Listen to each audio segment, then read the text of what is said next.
I wasn't stressing too much because I had $1,000 saved up. You know what I'm saying? So I was really just kind of living the life I wanted. I didn't really have to worry too much about money because I had $1,000. I was rich. Hey guys, welcome back to my channel. It's your girl Nee here, and for those of you who are joining us for the first time, my name is Nee, and welcome to the family. Okay, we are back with another YouTube upload. But before we get into today's video, I need you to do one thing for me. I hear it's free. Nobody has to get hurt. It's literally just the clicking of a button and then you can subscribe. Well, it's subscribing. That's what I'm saying. Just subscribe. Help me reach my goal of 50K. Let me not take too much of your time. Let's get right into today's video. So by the title, you can tell that today I'm going to be talking about how I quit my full-time job to become an internet person. What is an internet person? Okay, I'm totally trolling with the title here. I don't even know what an internet person is. I mean, we're all on the internet right now, so like, no.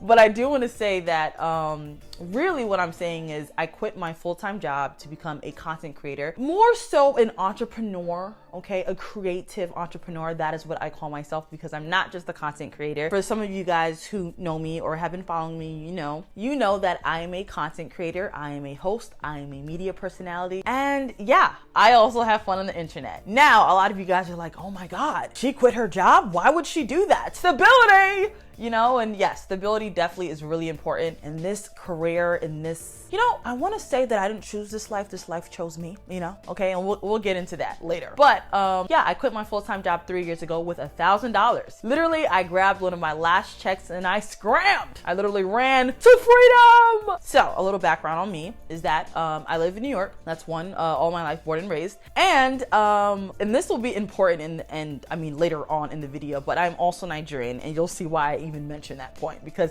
I think a lot of my Africans already know. As soon as I mention that, you know what this looks like. Anyway, let me keep going. So I born and raised in New York. I went to college. Yes, I got my degree in broadcast journalism, and yeah, I graduated like what, in late 2016, early 2017. I say that because I graduated. I technically was finished with school in the fall, but I walked in 2017. So yeah, while in college, I interned at so many places. Like, I was a media junkie. I already knew when I was like 11 years old that I wanted to be a TV personality or a talk show host of some sort. So literally in college, that is all I did. I interned at ABC. I was their social media intern. I also interned at MSNBC as their social media intern. I was a part of my college's TV station. I was a part of the radio station. I had my own show. I was hosting college events. Like, I was doing everything you could imagine media related. And then also after I graduated, I was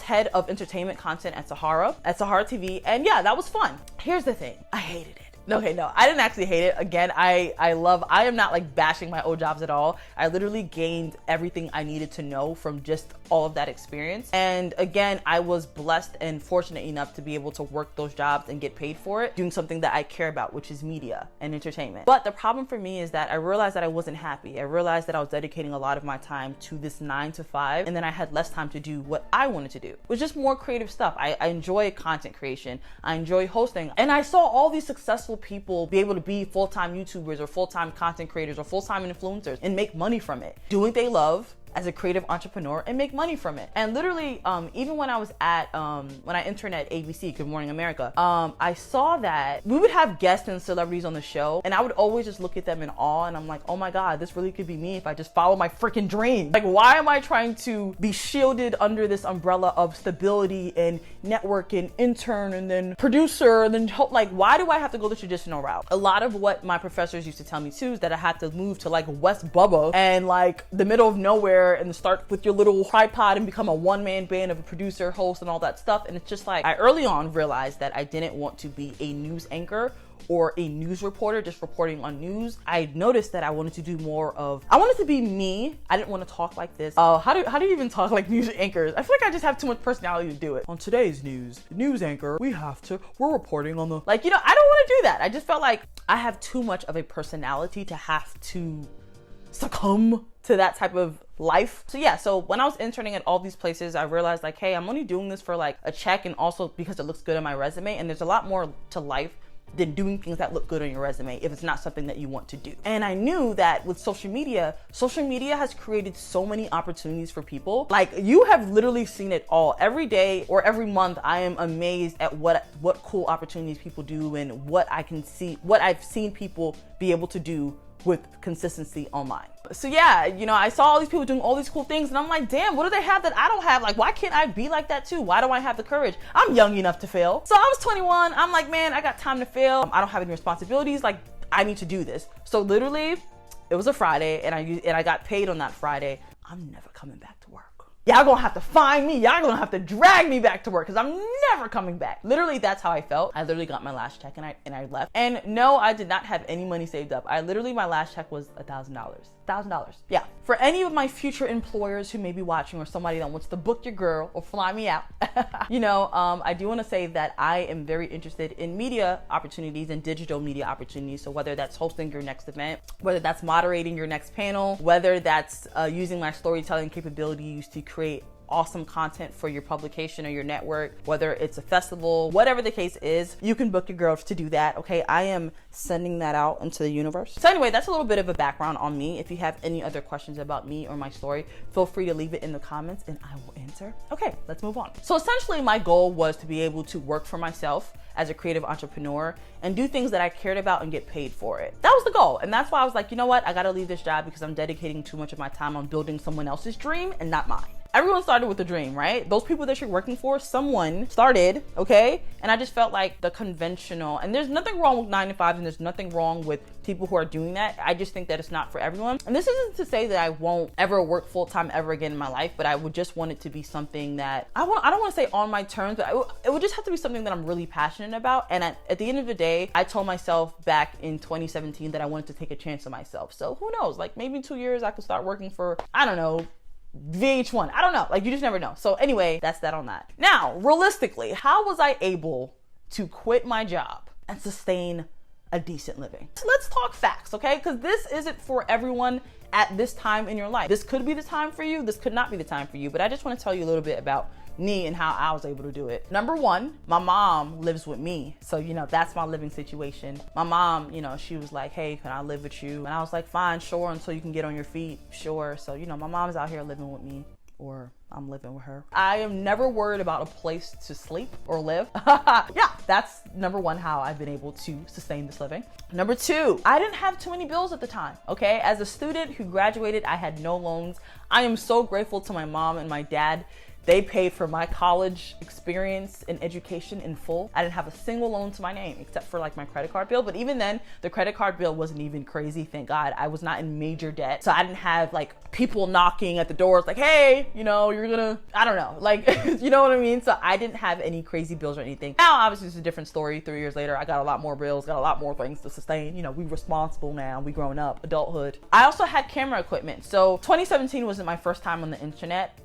For some of you guys who may have been rocking with me, I literally started on, I want to say my clout or like my consistency a little bit on the internet started on Tumblr. Some of you guys know Tumblr was the coolest place for like fashion and like thrifting and like style, and we were just a bunch of kids on the internet like reblogging cool fashion photos. So on Tumblr, my clout started a little bit there. Then I moved on to Instagram and I was like obsessed with hair content and doing things like that. It just kind of grew from there. So in 2011, me and my best friend Ike, we started a show called The Me and Ike Show. That's where we did a bunch of like fashion style videos. Also, we did comedy videos. So in any case, the point I'm making is that literally from 2011 till now, I have been able to sort of build up a whole camera equipment setup thingy. One advice to you guys is that if you are going to quit your job for whatever reason, just be a little bit prepared, you know, have your camera equipment, have money, you know, if you're into that sort of thing, if you know you need to sustain your living. So in any case, I don't want to talk about advice right now because I may do that for another video if you guys want to see it. But I just want to sort of talk about my story. So in any case, I had camera equipment set up. So literally it was sort of an easy transition to just start to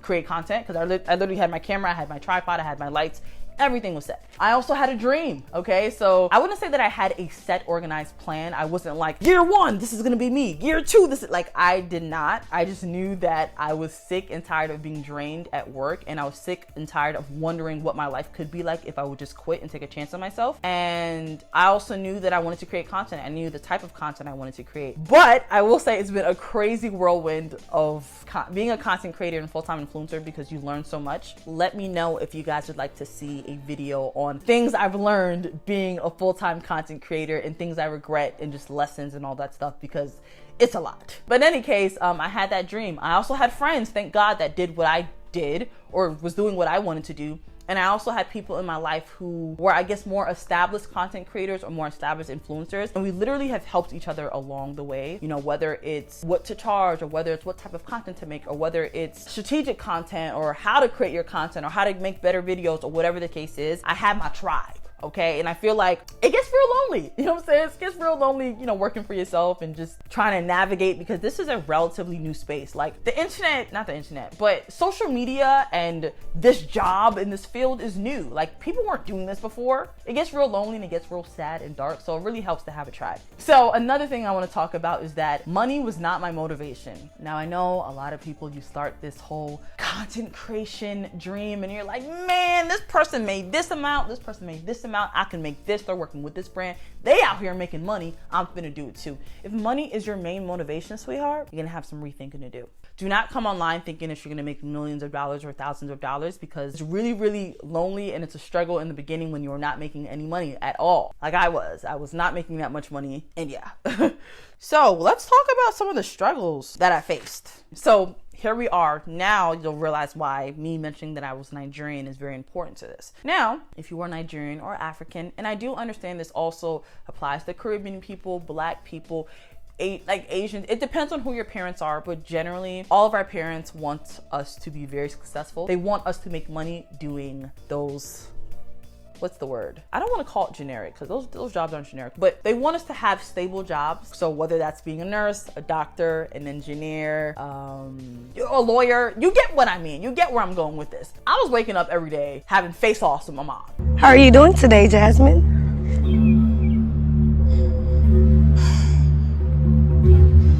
But you did this for what? Why not? Why? Why not?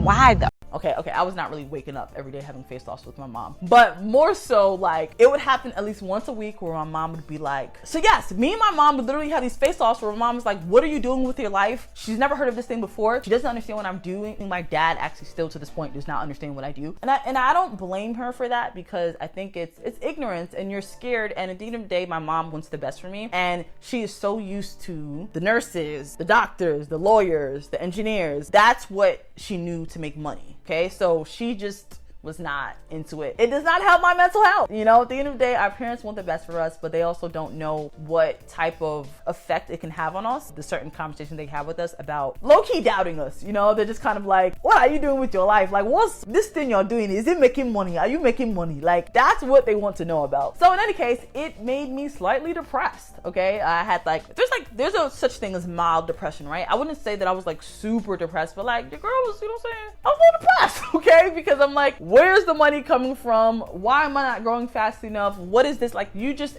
like, is this gonna make sense? Am I gonna make it? Am I gonna have to go back to work? It's just all of these thoughts, and it's not easy to have to deal with, because at least with the regular jobs, right? The jobs that have been here for like thousands of years, there's like a system of things, right? So whether it's you wanting to be a doctor, you go to college, then you go to med school, pre-med, residency, like there's a whole system of how you do it, and then boom, you're there. Or whether that's a lawyer or whatever the case is, there's a system in place. Content creator, creative entrepreneurs, there's no system in place. Like not really, because if you realize everyone's story is relatively different. Sure, a lot of people just say, hey, grow in followers, but like you may say, I want to grow to have 50,000 followers or 100,000 followers. That doesn't mean that what you want, whatever your dream is, will happen. Like there's just so many different ways. So on top of that, it just wasn't easy. So there's that it takes a toll on you a little bit, but I've obviously grown to just sort of silence the noise and do what I want to do, because I know what God put in my mind and in my heart. Okay, I will say now with my mom, what has helped is obviously making money. You know, she's been able to see, you know what I'm saying, how you doing? So I be doing my things with the brands, shout out to brands, you know. Also, it helps that my friends, people's kid, like her friends' kids will maybe tell her about me and what I'm doing or how they believe in me and, you know, blah, blah, blah. So those type of things help. I would also say it's really important to trust yourself, and it's really important to have a plan for yourself, and you're gonna have to show your parents that you know what you're doing, because at the end of the day, they don't really care what you do per se. It's more so like, are you making money? Can you support yourself? I'm tired of supporting you and I don't want to have to worry about you. So another struggle was making my own schedule. Do you know, it wasn't easy, but it was easier to wake up and say, hey, okay, I have to wake up at 7 a.m. I got to shower. I got to do this. I got to clock in at 9 and then I clock out at 5. Like, what's the big deal? Like, okay. And I'm doing A, B, C, D, E for the whole day. And then I clock out and I go home, and it's a system. When you wake up in the morning, who do you have to depend on? You. When you go to sleep at night, who do you have to depend on? You. When you want to take your lunch break or your work break, who has to clock back into work? You. So I had to depend on me.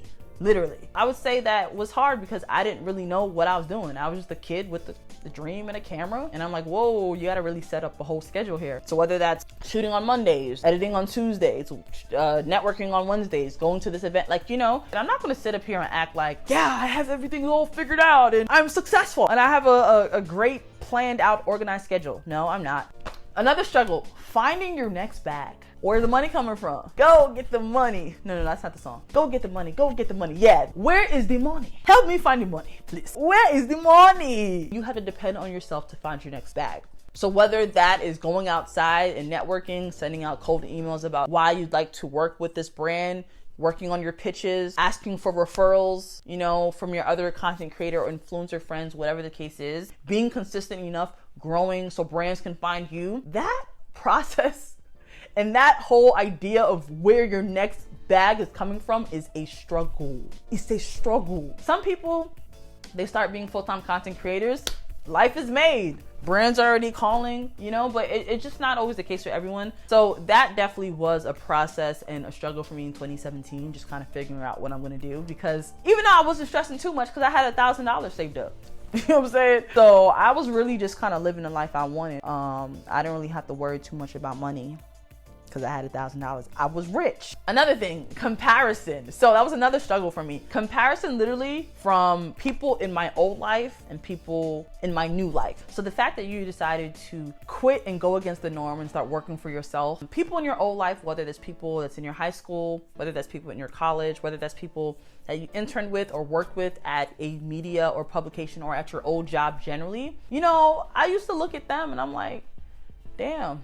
You know, maybe, oh yeah, you guys went to the work party? Oh, you got a raise. Oh my God. Promoted. Wow. What if I stayed there? Maybe life could be a bit simpler. I definitely would not be jealous or like envy them or anything like that. But it's just like, damn, the old life is kind of tempting. You know, things are kind of working out. Not that the world of media is even easy or simple, because it's not.